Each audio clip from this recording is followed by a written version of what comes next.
way, I am very happy. Last 6 months, I am staying at God's own country. The only state, your state, our state, it's called God's own country. What is the meaning of this God's own country? It is not that to promote tourism. This is being actually given, and this gift is being given to the Kerala state. I always, wonder why it is being actually considered God's own country.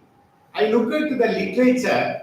See, if you try to see one of the indicator of the environmental indicator, they say the elephants live only when the place is actually environmentally friendly and 100% protection. If you expect 100% environmental clearance, then only the elephant will live.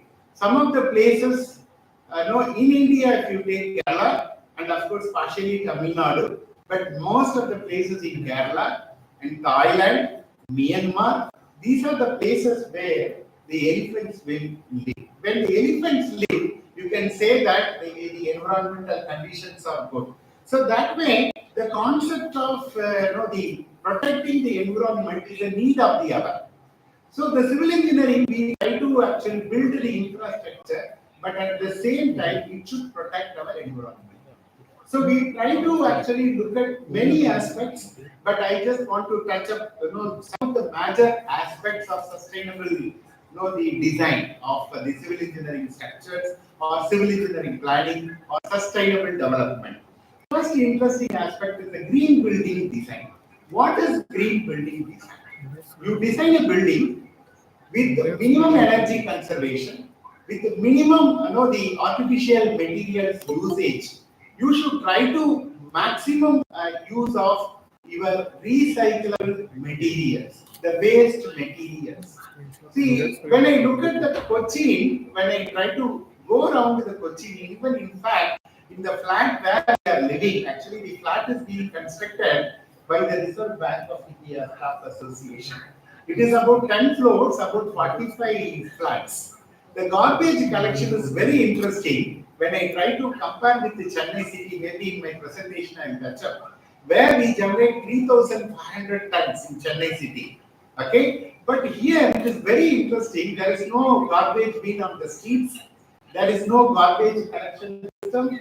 But you have to segregate the waste, and you have to take care of the food waste and the organic waste, or so-called biodegradable waste, and you have to decompose, make it into the compostable matter. Okay, and other recyclable waste, you can make it like get the revenue by selling the plastic or something like that to the shops, papers and all that recycling. So the green building concept, using the materials, and again the carbon footprint you have to take care. Your building should actually produce minimum carbon.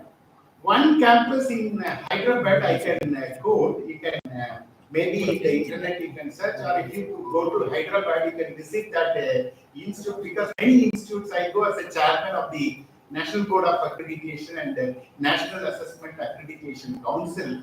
This is one of the interesting aspects of this Hyderabad Institute of Technology and Science.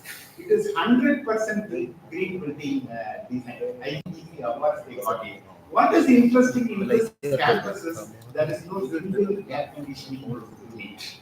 The entire campus, you don't find even a single air conditioning unit. All the buildings are being designed with the vent. Okay, they try to have a system, with the natural lighting, natural ventilation, which takes care of the entire building. The buildings are actually existing without air conditioning. So coming to the next interesting aspect, the sustainable materials. In fact, Kerala, I could see a lot of the wood is being used, and the bamboos are being used. The wood is to be used. The old wood is to be procured and it should be recycled. And the construction waste, we are trying to do a lot of research.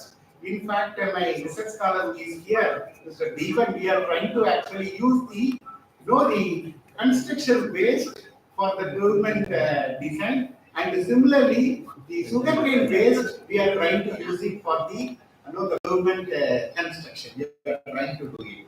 So four of my scholars are actually doing the presentation. Two are on present, maybe physical mode, and one more, Madam also will be joining from Nirmala College. Another, one on the my scholar, Mr. Ashwin, used on the efficient resource management. Coming to the fourth interesting aspect, sustainable transportation. I could see in Kerala, even my street is only 20 feet, but where we have the pedestrian path. The dedicated pedestrian path is there, and many people are using the cycle. That's one of the interesting aspects of the sustainable transport system, which is cycling. So we are actually avoiding cycle. We go by motorized transport. Of course, Cochin has got the because of the smart city, they have got the Cochin metro and all that, even water metro. But try to make use of the system like old system like cycling. Thereby, we are actually avoiding the conserving the fuel, and at the same time, the environmental protection is happening. The next interesting aspect is the water management. See how to make use of the recyclable water in the water. In the campus, we generate lot of wastewater because of the hostel usage and the washrooms and all that. This water should be actually recycled, and it can be used for the maximum, the usage for the gardening. We have got, the stormwater better, stormwater management. I could see in Kochi, the rainwater harvesting on the stormwater management is so nicely they have designed. The curb is actually, the pedestrian path is about 1.5 to 2 feet high, and the pavement is designed in such a way that no water is getting stagnated.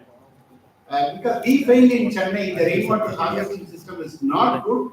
Lot of stagnation. Every year you can see Chennai flooding. Of course, in Kerala, except 2018 flooding, most of the places are very, very safe. They manage very well on the rainwater harvesting. So, in that way, the water management is another interesting aspect of good management in the Kerala state. Then, the next interesting aspect is the resilient infrastructure. That is another component of this matter theme. The resilient infrastructure, the building which you design, should take care of the climate change, should take care of all the hazards, disasters. The building should be designed in such a way that even the earthquake happens, nothing should happen to the building. Because we are moving from one zone to another zone, zone 4 to zone 3 to zone 2. So the building design should take care of all the vulnerabilities, all the earthquake, all the cyclones, or any kind of disaster. It should actually address the issue. The last part is community engagement. Whatever you design, whatever you give the project to the public should accept it. The public should make use of the structure very effectively. One important message I always tell: in all tier 2 cities, if you go, there will be a community hall. There will be the building, a common usage which is being constructed by the government. You have got town hall in Ernakulam. You have got a town hall, which is a common place for all the people to have the social gathering. Even in fact, the temples are being designed. You can see in Kerala, all the temples, of course, in Tamil Nadu also, the land area is very big. But when we try to see the land availability, and at the same time, the land which is being actually dedicated usage for the temple, because that's a place where they have the social gathering and they try to exchange their ideas. So, coming to the final part, the sustainable design includes building design, sustainable materials, efficient resource management, and the community management, because civil engineers have got a crucial role in making use of all this and then achieving the targets, which I will be discussing in detail in my presentation. That is about 17 sustainable goals, how we can meet and all that. So thank you very much for the wonderful opportunity given, my dear the organizers who are involved here, and the faculty members and the research scholars. Congratulations to all of you. Wish you all the best for all the events. Thank you very much for the opportunity. Thank you. Thank you, sir, for giving such an informative introduction about sustainable engineering. Now, Let me invite Dr. Thomas George, Principal of IPSET, to address the gathering.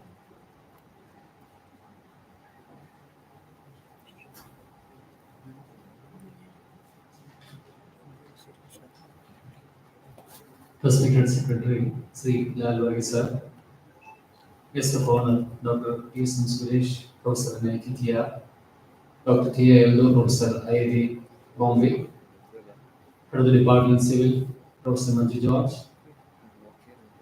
Dr. Soli George, Dean Planning and Monitoring, other dignitaries on and off the dais, esteemed participants, colleagues, and dear students. Good morning to all of you.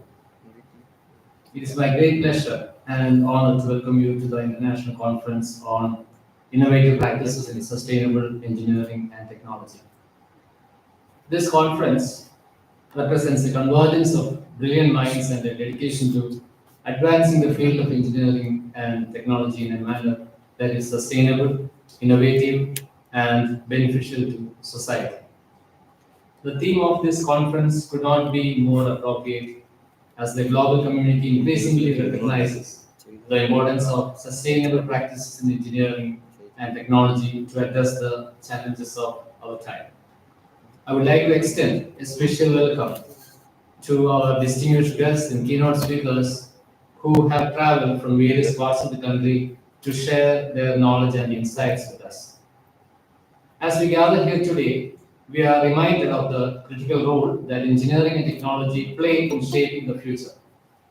Innovation is the cornerstone of progress, and sustainable practices are essential to ensure that this progress benefits not only our generation but also future generations. From renewable energy solutions to sustainable urban development, the advancements in these fields are crucial.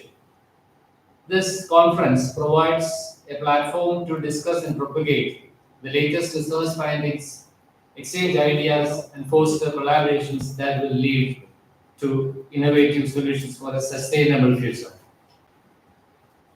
I encourage all participants to engage actively in the sessions, workshops, and networking opportunities that this conference offers. Let us make the most of this gathering by sharing our experiences, challenges, and successes.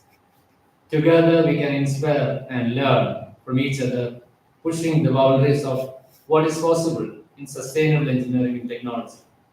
Once again, I would like to express my gratitude to all the participants, speakers, and organizers for making this conference a platform for innovation and sustainability, especially Professor Manju George, Professor Veena Jayakrishnan, Professor Kailas Jinath, Dr. Soli George, and the entire team of Civil Engineering Department, including staff and students, for their efforts. Let us take this opportunity to forge new partnerships, explore ideas, and contribute to a future that is both technologically advanced and environmentally sustainable. Let us try to incorporate sustainable practices into our daily lives, which can make significant impact when combined with the efforts of others. Thank you, and I wish you all a productive and inspiring conference. Thank you, sir. It is my distinct honor and privilege to welcome our esteemed guest of honor, Professor T.I. Eldo, to today's event. Professor Eldo is a distinguished academician and researcher, currently serving as a professor in the Department of Civil Engineering at IIT Bombay. With a career spanning over 3 decades, he has made significant contributions to the field of water sources and environmental engineering. His extensive research encompasses groundwater flow and pollution, watershed management, and climatic change impact assessment, many more areas. Professor Eldo's dedication and achievements have been recognized with numerous awards and fellowships, including the prestigious Eminent Water Resources Scientist Award by the Indian Water Resources Society in 2018. We are truly fortunate to have such a renowned expert with us today. With this brief introduction, I would like to invite Professor T.I. Eldo to address the gathering. Thank you very much. Very good morning to all of you. Chief Guest Dr. Suresh, Secretary Mr. Lal Varghese, Principal Thomas George, then Professor Sori, Professor Manju, Professor Kailas, then all the distinguished guests and participants for this conference. So, very good morning and welcome to this program. I'm very happy to be here after 2 years. 2022, I was here for just a guest lecture. So, as we can know, it is always a very good feeling to be here in IPSET, since it is, of course, especially belong to Kodamangalam where I am a member of the church, and then also coming to Kodamangalam and then interacting with all my colleagues and friends in MA College of Engineering in IPSET and all the nearby areas. Okay, so as far as this conference is concerned, when 4 months back, Professor Soni called me and told that this conference is there, please be part of this. Yes, and I told yes, I will be very happy to be. It's the last month also I was here, so then I thought, okay, I should come in person instead of coming online. I should come here in person and attend this program. So as far as this conference theme is concerned, as Dr. Suresh and then Principal Thomas George and then also the Secretary of George, the conference theme is very, very important. So as all of you know that the civil engineering, the most traditional branch or the oldest branch of engineering, even before coding engineering itself, say when we say that Indus civilization or any kind of civilization, civil engineering was there and it is there now also and it will be there for the generations. There is no doubt about it. But when we look into all these aspects, say for example, when the civil engineering branch came as a branch of engineering, last so many decades, you see that actually one of the most innovation or most important aspects what has happened in civil engineering was the discovery of concrete. As all of you know that the building, how we make everything change so drastically. So maybe it's almost say 1 century back or 90s, beginning of 20th century itself. This started and then it has become so popular material and then so many things happened in the last few decades. But unfortunately, last few decades after that, there are not much innovation happened in civil engineering. Since whatever we are having, so whatever the way it was simply continuing for so many decades, and then in the 21st century, of course, now many things are changing. Many new materials are coming for as far as construction is concerned. And then, as you see that so all the aspects of life, civilized society, it can be a building, it can be roads, it can be water, it can be air, or it can be environmental management. All aspects, these engineers are involved. And then also, as Dr. Suresh told that yes, there is a feeling amongst the younger generation that civil engineering, there is not much job scope or the prospects of getting good salary is low. That is, of course, maybe due to the problem with the contractors or some of the lobby who are working in this area, they are not ready to pay the way it should be. But of course, as you can see that many of our younger colleagues, when they become the middle level, they earn a lot compared to other professional branches. So now coming back to the major themes of this civil engineering, you can see that we need much more innovation in the materials, especially other than concrete, as I mentioned.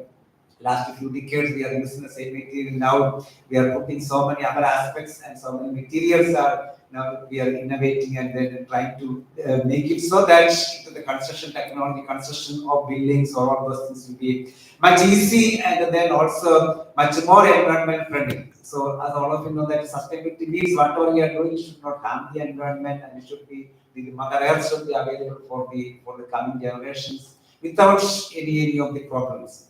So that is where the much more innovations are needed from the younger generations.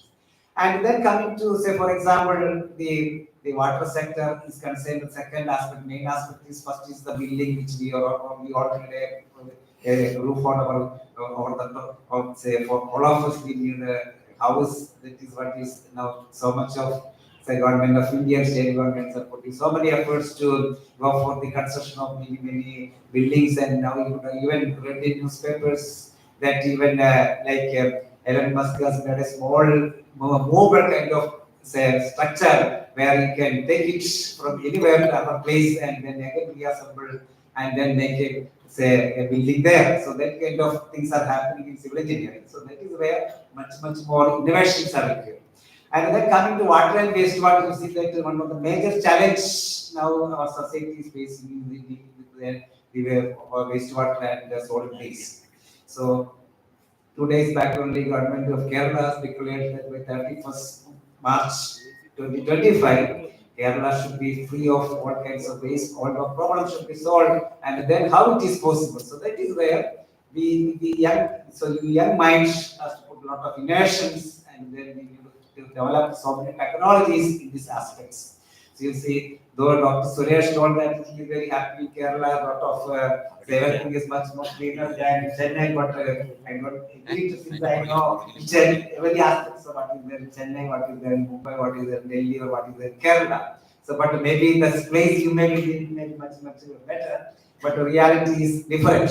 So why it is happening? So that is where we are all responsible, not only say individualistic and not we are all responsible for these kinds of issues. But anyway, what I observed today morning when I went for a cup of tea, so then in Kerala now you can see that very morning our sisters, I think the contributions are so immense. I'm very happy to see that these kinds of changes should happen. So the Haryana Sena, there at the almost it was only 7:30. So many they are all mothers, they are having so many household responsibilities. Still they are on the streets, in the streets with good passion and they're doing their best job. So if that kind of traditions now happening in Kerala, there is a huge changes happening. So I hope government of Kerala will be able to do this 31st of March deadline for making Kerala the waste free or all the treatments will be can be done in a much better way. But please remember that it is not only the government responsibility, it is not only this. So all our responsibility we have to meet. We should not provoke the waste things what we are doing, or we should segregate as Dr. Suresh told say. Now even IIT Bombay we are having a scheme that we should separate the waste, the biomaterial like food waste or person separate and then other solid separately. And then so that the treatment become much easy and then also vermicompost all those things are much easy. So this is becoming a major problem. All the cities and especially Kerala, everywhere book and water is becoming a problem. So what is the problems coming out of that? You can see that there will be a lot of maintenance of street dogs and all the kinds of problems. And then you see that in Kerala, though we are the best in India compared to the health aspect is concerned, but in Kerala, if you study in detail, you can see that any illness starts that will be here at the starting point. So why? That is a big question mark. So that is why we need to think and change our culture, how we are dealing, how we are doing the things. So there's of course, so as God's own country, we have so much of resources. Almost, say for example, the rainfall is concerned. You see that we are having almost say 8 to 9 months of rainfall. Only hardly 2 3 months rainfall issues there. Otherwise, 8 to 9 months. Since we are very fortunate to have the starting of monsoon and then also withdrawing monsoon also passing to Kerala. So that way we are having almost 8 to 9 months of rainfall, and then also our land is so fertile and then so greenery. But how we are maintaining? So that is where this question of sustainability and innovative practices in sustainable engineering and technology is so important. So that is where we need to look into, and we need to also the younger generation have to put a lot of efforts, and so many things can be done. Actually, even when civil engineers are concerned, you don't look for not only say getting a job from the market, but you can also you can generate the employment. You can start your own innovative companies in waste management. You can start with innovative companies in various kinds of civil engineering aspects are concerned. That is why the need of the hour. So that the youngsters come into these and then also start these kinds of industries or where the waste treatment or water treatment, whatever all those things are concerned, that will be a major boost for the country, the state as well as the country, and we can be the model state for the country. And then, of course, you see that the another aspect is the air pollution. So air pollution, you see that all of you have heard of what is happening in Delhi. So why it is happening? The question is that the farmers in Haryana, say Punjab, they are just burning their waste of the farm waste without heeding to the environmental goals, and then still they are keep on continuing, and that has become a major problem. So that way, in Kerala also, since our industries are very limited in Kerala, so that way that issue is less. But still, many people are responsibly burning many of the waste. That is also we should stop so that our air is clean, water is clean, and then of course another issue is water resource management. Since I am mainly dealing in that area, you see that we are, as I mentioned, we are having rainfall for almost 8 to 9 months. So then, whenever rain is gone, we are having the drought kind of situations. Many of our wells are dry, and then why it is happening? So this is very easy answer you can make our own. Most of the places in Kerala, every home having 5 to 10 cents of lands. So that is one of the unique feature only in Kerala compared to any other states or even Western countries also. Western countries even they stay together and then large stretch of land will be there without any human being. So but in Kerala you can see that wherever we go, everywhere land all the families are having 5 to 10 cents minimum. And then if you do small rainwater harvest in your own land, you can easily make a sustainable solution to your water problem whenever the summer season.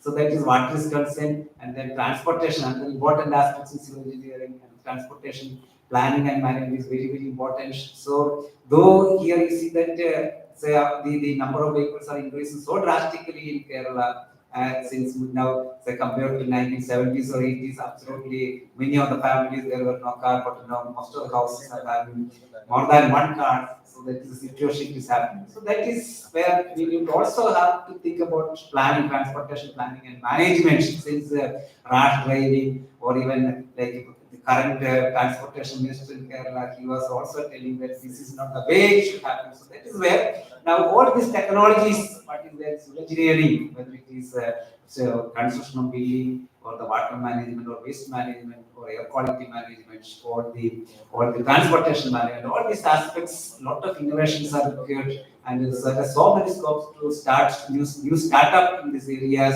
and that is why the younger generation should think about it. And then, so I am sure that this conference very say active theme for current scenario, the innovative practices in sustainable engineering and technology. So so many papers we could discuss, but what I want to say to the younger generation is please think about it. What can be your contribution as far as innovation is concerned? There is no science and technology without innovations, and especially whatever we are innovating should be more sustainable. And I'm very happy to. I will be giving one keynote lecture in the afternoon about the climate change and related issues. So we'll be discussing more during that time. So I'm sure that this conference will be very useful and very helpful to the younger generation to understand what is happening in this field and then further go for innovations and practices. So with these few words, I wish all the best to the participants and all the students and all the faculty, and I'm very thankful to the organizers for inviting me to come here and then attend this function. Thank you very much. Thank you, sir. Let me invite Dr. Soli George, Professor and Dean, MPs to facilitate the gathering. Good morning, one and all. Respected dignitaries, President of the function and Secretary MPs, Mr. Lal Verghese, Chief Guest of the function and Chairperson for the Faculty of Engineering and Technology, NITTR Chennai, Dr. ESM Suresh, Guest of Honor, Dr. T.I. Eldo, Professor and former Chair of Department of Civil Engineering, IIT Bombay, Principal Dr. Thomas George, HOD of Civil Engineering, Professor Manju George, then organizing secretaries of the conference, Professor Veena Jayakrishnan and Professor Kailas G. Nath, other deans, HODs, faculty members, and other technical staff members, participants, and my dear students. At the outset, Let me take this opportunity to thank Dr. ESM Suresh and Dr. Elto TA for accepting our invitation and for guiding for this conference and for being with us in this occasion. So thank you so much to both of you, sirs. I'm so happy to stand before you in this occasion of the inauguration of the International Conference on Innovative Practices in Sustainable Engineering and Technology, which is the end result of the hard work put by the Department of Civil Engineering of MPITS. So let us give the big round of applause for this wonderful international conference being inaugurated here. So let us give them a big round of applause. So the whole department, while I'm saying, I should say, including the whole staff, both teaching, non-teaching, and all the students, with a special mention to the HOD, Professor Manju George, Organizing Secretaries, Professor Veena and Professor Kailash, for putting their maximum efforts for getting the sponsorship and from KCST as well as for serve for the international conference in this 2024. And as a result of this, we could get rupees 1,30,000 from the agencies KCST and serve together. Also, we could arrange the international and national keynote speakers. The national means the IICs, then NIT, and all the some of the international universities. Then PUSAT, we could get keynote speakers from all these prestigious institutions and for the various sessions.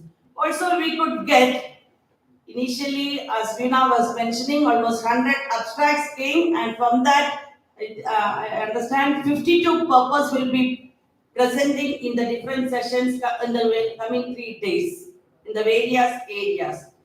Today, it is inaugurated. Hearty congratulations and appreciations for your good efforts. Also, all prayers and wishes for the smooth conduct of the coming sessions of this conference. I wish all the participants and our dear students a fruitful 3 days at MPITS. So you should interact, enjoy, and get benefited. Actually, one word to my students in these types of sessions, what you should do, eminent personalities from the various prestigious institutions will be coming to our institution and should interact for having better ideas, solutions. You will be doing, final year students especially doing some project or maybe in the stage of selecting your project problems.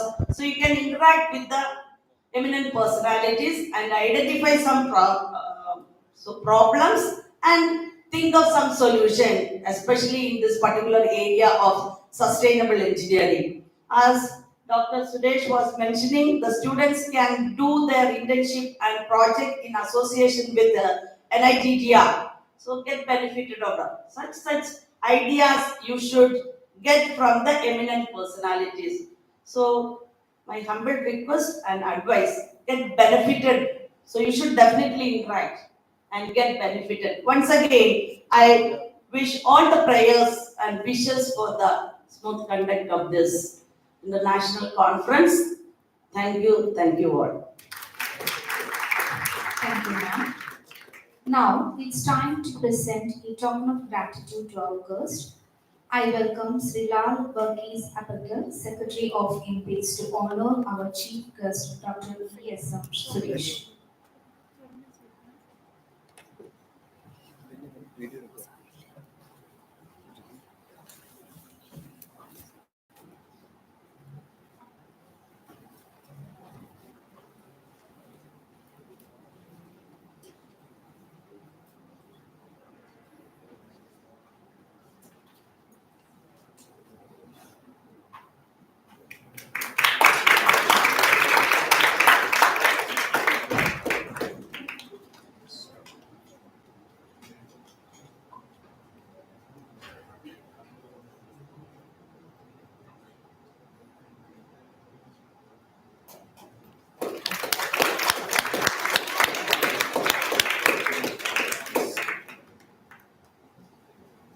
Thank you, sir. I welcome Dr. Thomas George, Principal of MPs, to honor Dr. T.I. Endu, sir.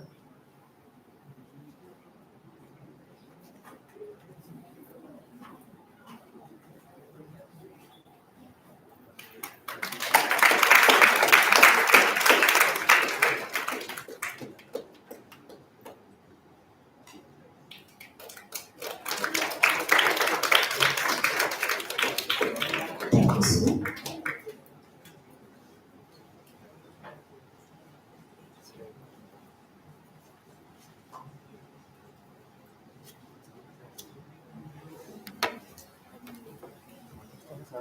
To express our gratitude, I invite Professor Kailas Jinal, the Organizing Secretary of IPSET24, to propose the vote of thanks.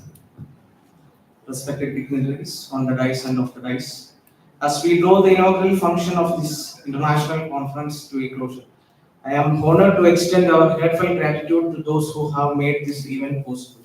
First and foremost, our deepest gratitude goes to our distinguished chief guest, Dr. ESM Suresh sir, and the guest of honor, Dr. G.I. Eldo sir, whose presence and inspiring words has set a remarkable tone to this conference. Your insights and encouragement are truly appreciated and will undoubtedly motivate us throughout the section ahead. Thank you, sir. I would like to thank our Secretary Lal Barki Sapekil sir for delivering the presidential address and for all timely support extended. His energy throughout the process has inspired us a lot. Thank you very much, sir. Also, we express our thanks to Director Sajan sir. He is not available today. He had some important meeting. So I express my thanks to Dr. Sajan sir for all the coordination work for the possible support he have given for this conference. I thank you, sir. Next, I thank our principal, Dr. Thomas George, sir, for his wholehearted support and guidance in the conduct of this event and each coordination and each event has been inspected by him and timely updates was given for us. Thank you for your guidance, sir.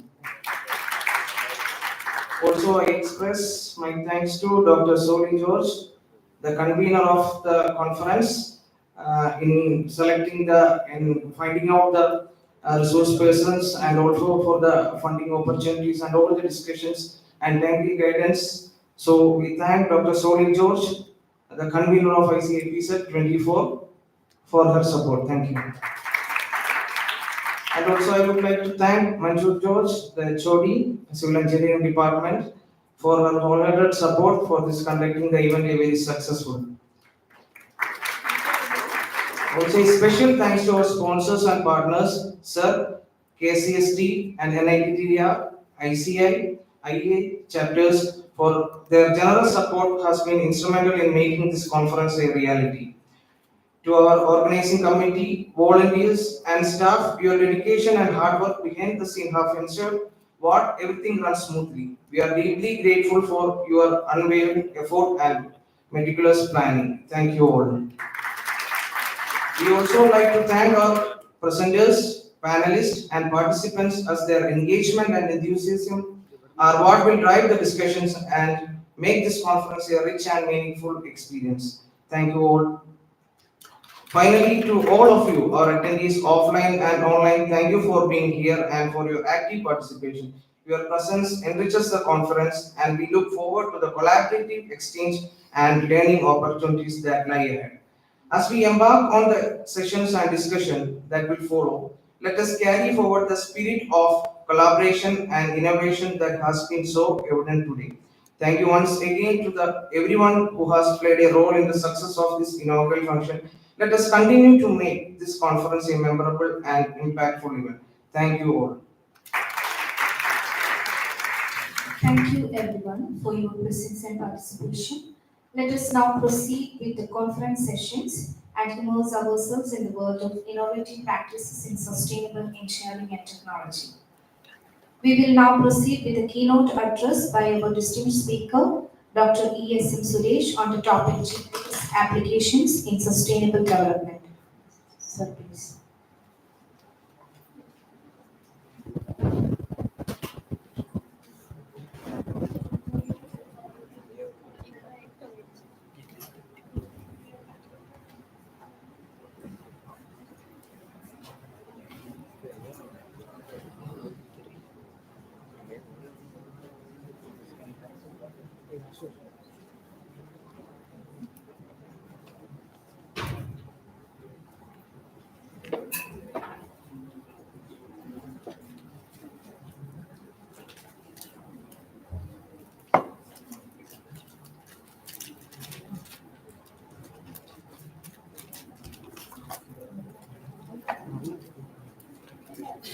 ഇവിടെ വെച്ച് വെള്ളം തീ വെള്ളം തീ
Those who are sitting at the back can come front. So it's going to be a lot of interactions, okay? You can come front. Please come front. All of you, please come front. Those who are sitting at the back. Shall I start? Again, once again, I thank the organizers, including Professor Dr. Soli Madam and Dr. Veena, for the wonderful opportunity. So I have been with them, contacting with them for the last 3-4 months. Organizing such an event is not an easier job. It's a very big job, difficult job. Madam has done, both the madams, and with the support of the management. So once again, I thank them for the wonderful opportunity given. So this is the theme paper actually on the applications of GIS in sustainable development. Because I work in GIS mainly now BIM integration. So we do a lot of the research work. Of course, we have got a lot of sponsored projects, and mainly my courses are there in Swayam. In the Swayam platform, you can just type ESM Suresh in Google. You will get the connectivity in Swayam, in Facebook, LinkedIn, and also you can connect with me. I will share some more materials, more and more materials I will share in the social media platform. So today's topic is on the GIS applications in the sustainable development. So you all know very well 17 important goals which are being defined by the United Nations. This sustainable development, we say the formal definition is actually to meet the needs of the present, okay? So we need to enjoy the present natural resources, but the condition is without compromising the ability of the future generation. We should give the space for the future generation. For example, in a family, so the Indian family system is a wonderful system, okay? I always say the most powerful organization available in the world is the family. And that Indian family system is very good. And I often see the pictures of madam sharing the pictures with the grand, the children, the sons, daughters. We take care of that. We give them a lot of, the property and take care of their life. We design our life such a way that we don't leave them. I travel a lot. I stayed in the western part of the world also. I stayed for a long time at Netherlands, many European countries, US, Canada. A lot of universities I have traveled there. The system is different. By 11 years or 12 years, the children will leave the family. They will be self-dependent. You get the point? So they will be earning for their bread. Okay? But the social system here, available here is, we take care of that. We take care of our grandchildren. We take care of our grandchildren also. Am I correct? As long as we live, we are for the future generation. So similarly, the future generation, we should give the best resources possible. Okay? The best resources possible. We should not actually disturb the natural resources. Developments are very, very important. The Kerala model is very good. You require industry. You are very, very choosy. You don't require more production-oriented industries. The industries which are available in Kerala and traveling, not much of production-oriented industries, but more on logistics, okay, more on protecting the marine resources, more on natural resources. Of course, you have got Info Park, which is there in Trivandrum and in Cochin. I could see a lot of IT companies are coming up, but still, you protect the environment, give the space for the future generation. So, according to the Commission on Environment and Development, we should actually protect the resources to meet the future generation their own needs. Very, very important aspect required is the multidisciplinary approach on the integration of information, developing the decision support system tools so that you can acquire a lot of data. Okay, in fact, our data availability through the National Remote Sensing Agency and of course IIRS, Indian Institute of Remote Sensing Society. So we try to map very, very accurately. So I will show you the type of data product what we see and what we are actually monitoring. Okay. So I am trying to do some works related to carbon sequestration, usage of the materials, construction based materials on the construction reuse and all that. So the 17 goals with the 100